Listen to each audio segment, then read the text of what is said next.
Story number three. Story number three is a rumor. So, Kevin, I'm going to need you to take us to speculation station. I love that. There we go. I didn't tee him up at all. So I was wondering how long it would take him to get there if I just busted out. Story number three, Xbox is reportedly reviving old Marvel Activision games. This is Sam Fang. I forgot I made that emote on Twitch. The one with Blessing in the Train. Wait, what? I forgot I made that emote. I didn't know that emote existed. Well, it's because you never see them animate on the restream chat. Oh, yeah, we can never see the animated emotes. Damn, it sucks. I can only see the train part of it. Yeah, I can't. I mean, from here, it's so small, too. This is Sam Fang at CBR. Microsoft may be working with Marvel in order to license Deadpool and Marvel Ultimate Alliance video games for Xbox. The two titles were originally published by Activision, but the company lost rights several years ago, resulting in the games no longer being available for purchase. A rumor reported by Tech for Gamers indicates that Xbox plans to capitalize on the massive success of Marvel's Deadpool and Wolverine film by relicensing its Deadpool and Marvel Ultimate Alliance ports. Activision, which was recently acquired by Microsoft, originally published the games, but Marvel now retains the rights to the games and the characters. What is it, Kevin? I just saw the like I zoomed in and got to see. Oh, look, somebody embiggened it. Yeah, it's big now. That's so. How did you just say somebody embiggened it? They embiggened it, yeah. That's very Cameron impressive. Kennedy embiggened it as well. What is that picture of me even from? I asked you to smile for me in a photo so I could make the emote for you. That's so funny. I did not know this is what it was going to be. That's so funny. Continuing the article, but Marvel now retains rights to the games and characters, which has made it so the games have been unable to be purchased. Nick Baker from Xbox Era discussed the rumor on a recent episode of the website's podcast, saying, quote, Microsoft is looking to bring those two games back for PC and series consoles, end quote. Nothing has been officially confirmed by Marvel or Microsoft at this time.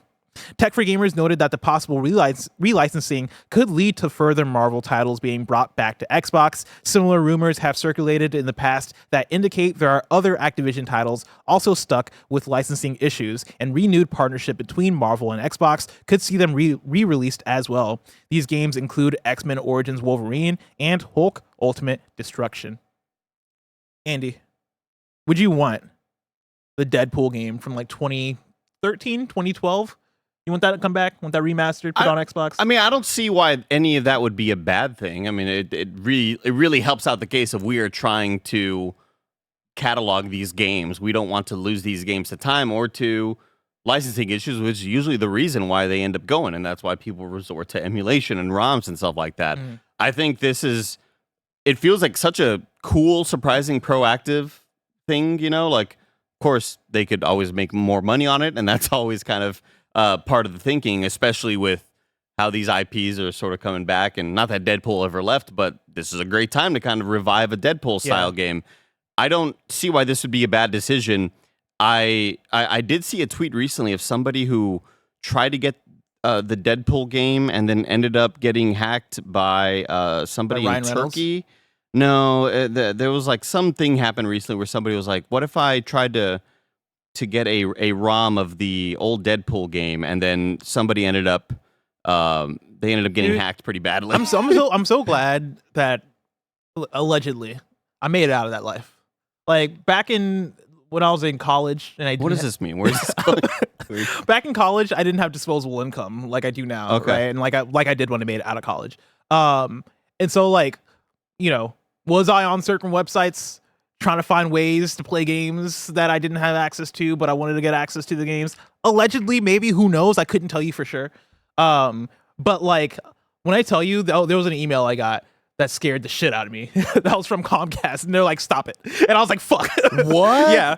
It was like, stop, we know what you're doing. And I'm like, oh, never mind, I'm done. Yo, I'm what? done. I didn't know they did that, actually. Plus, I got one too. You got one of those? I mean, like, I don't know. I didn't check that email very often, but like, let's say that maybe because it was the Xfinity email specifically. They sent it to. Maybe I did, and I was just like, well, this is 3 months ago, so I guess you didn't mean it live. Here's the thing, because I didn't get one of those emails. I got like 5 of those emails in a row, and I was like, fuck. I could have nuked our IP address. Like, my house would not have gotten internet if I had continued what I was doing. Maybe. I don't know if they took that shit as seriously. I don't know if they really would have cut off my internet. I think it's a lie. But they threatened to. They definitely threatened to, and I was like, I'm done. You can't prove who's doing what, you know what I mean? I didn't know that whoa. Yeah. I didn't know that like... Well, that's why you need a VPN. I always heard rumors about this stuff, and I always heard like the the warnings and fears. I was like, that's an old wives' tale. That shit doesn't actually. They're not gonna actually. Your IP isn't actually gonna contact you. No, they will. That's crazy. Unless that's why like you have to use if you're gonna do that stuff, which you shouldn't. But if you're going to, you got to use it. You have to have a VPN. This episode is brought to you by Hims. Guys, sometimes intimate moments happen spontaneously, and we always want to be ready so we can perform in the bedroom. Hims has treatments that can help you stay hard and last longer, giving you that boost of confidence so you can be ready whenever the mood strikes. Hims provides access to a range of doctor-trusted ED treatments such as chewable hard mints, proven treatments like Viagra and Cialis, or their generics for up to 95% cheaper. No insurance is needed. The process is simple and 100% online. No uncomfortable in-person visits necessary. Start your free online visit today at hims.com/kindafunny. That's HIMS.com/kindafunny for your personalized ED treatment options. HIMS.com/kindafunny. The products mentioned are chewable compounded products which are not approved by or verified for safety or effectiveness by the FDA. Prescriptions require an online consultation with a healthcare provider who will determine if appropriate. Restrictions, details, and important safety information. Subscription required. Price varies based on product and subscription plan. This episode is brought to you by Aura Frames. Here's the thing about birthdays, they happen all year, which means there's probably someone you should be buying a gift for right now. Give them something really special with Aura Digital Frames. Aura Frames are easy to set up, update, and enjoy. Plus, Aura Frames can be preloaded with photos and gift messages, so whether you're giving the frame to your sister, grandma, or your mother-in-law, you can make sure that the gift is personalized just for them. Recently, I gave my partner Leanza an Aura digital frame as a gift for our 6th anniversary, and we both adore it. We love being reminded of some of our most special moments, and it always starts some of the best journeys down memory lane. Right now, Aura is having their very first Friends and Family sale, and we've got an exclusive offer just for our listeners. For a limited time, you can get $35 off their best-selling frame by visiting auraframes.com and using promo code KINDAFUNNY. That's AURA frames.com, promo code KINDAFUNNY. This is the best offer of the season, so don't miss out. Terms and conditions apply. But anyway, I think this stuff is cool and fascinating. I don't know how much of it I believe. Like X-Men Origins Wolverine, I don't think will happen.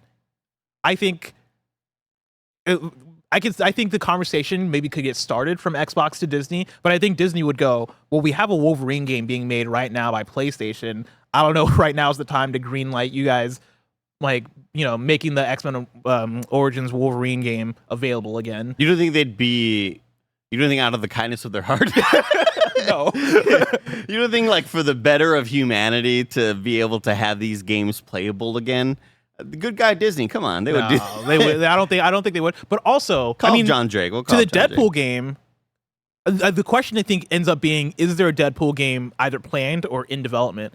Because like, if not, then yeah, like make the Deadpool game available again. But also, there should be a Deadpool game in development. Obviously, people love Deadpool, and Deadpool is selling tickets, and Wolverine. But if there's not a Deadpool game being in development right now, I think Disney probably should be planning one. I wouldn't be surprised if they're already like trying to make that deal and make that happen. Deadpool comes soon on Marvel's Avengers on PS4. It's dead. We're bringing it back to this one more thing. That would be the most Deadpool shit you could actually do. Who would develop a Deadpool game though? If you make a new one. Okay, so we're thinking sword combat with some gunfire. I mean, Capcom, the Devil May Cry team. You need a crack team of writers though. You do. Devil May Cry has some good writing in it. You gotta, okay, but like, hold up. When was the last time you played a DMC game? The last one. So like, what, 2019? Okay, cool. Okay. 2018, 2019? I don't know if that's like the right tone. I don't know. It's not. Like, I think you need, unless you're just bringing on some outside writers to this team that better fit the project or whatever. Let me look up. I do think that Devil May Cry is definitely not the tone for Deadpool, but it's also at the same time not far off. Like, yeah. Devil May Cry has a lot of goofiness and over the topness to it. It's also very Japanese is the thing. I don't know if the snappiness would be there. Yeah. I could see them having a very interesting take on Deadpool, but I do think that it would be almost more, the focus of the game would be more on the action than on just like the writing and the like the comedy and stuff. I feel like that stuff would take a backseat to like the gameplay for a Devil May Cry studio Deadpool game. Do you think there would be a QuickTime event, like sort of joke that would be breaking the fourth wall, sort of thing? Like how so? Like a moment where like it's to make fun of QuickTime events. You would have to like hit the thing, yeah. and he'd like look at the camera, or like he'd like Dude, walk out of your TV. It would be or something. hilarious if they did that, but like they use the exact same QuickTime events from like the Amazing Spider-Man games. Have you seen these? Where like you'll fail a QuickTime event and like fucking Spider-Man will fall to his death. Yes. Yeah. And they just do that like bar for bar. Somebody says Suda 51. I think that could be fun. Honestly, like we're naming Japanese developers. I feel like a Japanese developer could have a lot of fun with Deadpool. I feel like that like specific tone and style of gameplay could work pretty well if you gave it to a Platinum or you gave it to a Suda or a Capcom. Because then, if not, then my mind goes to Insomniac, but I think they're too busy. And yeah, then who else? Insomniac's too busy. Somebody says Gearbox. I don't know why I did like that. I like Gearbox, but I don't know if I want them to do Deadpool. I think you said just because of the recent like Borderlands movie reviews and But also vibes. because the Borderlands humor. Because here's the thing, Borderlands humor, I don't necessarily hate. I think it's fine. I think it's funny sometimes. Deadpool humor can be very hit or miss with me, and when it misses big. Where I get cringy. Part of this is because I had a friend growing up that was too into Deadpool.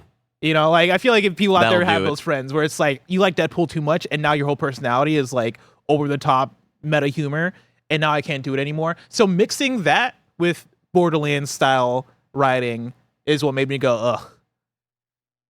I would say though, of what I played, I didn't play the whole Tiny Tina's Wonderlands game. Mm-hmm. I hold that writing on a much higher level than what I experienced in Borderlands 3. I hopped into Tiny Tina Wonderlands expecting the same kind of 50-50 hit rate of will I giggle at, or will I give this a chuckle? Will I give this game a guffaw in a couple of moments of writing? Tiny Tina Wonderlands was a lot more impressive with the sort of quickness and the wittiness. I'm looking up Deadpool, much more guffaws. Deadpool video game to see who developed it. It was developed by High Moon Studios, who did damn, they did a lot of licensed stuff. Are they even still around? I mean, they have a website. I was just gonna say like, High Moon does the Call of Duty stuff. Okay, good for them, because I was gonna say odds are like let's just be real here. Yeah. The sad state of the industry. I mean, it's like they're like I believe Call of Duty support, but they also did like the Transformers games. So they got put on Toys for Bob, dude. Like sort of yeah, exactly. Yeah. Go work on a Call of Duty. Chat, let me know in Super Chats who should make a Deadpool. Quit coming at us with your original ideas and concepts. Go make a gun. Help us make a go fucking battle make pass. a gun and a power up. Make right? a skin for Nicki Minaj. Yeah.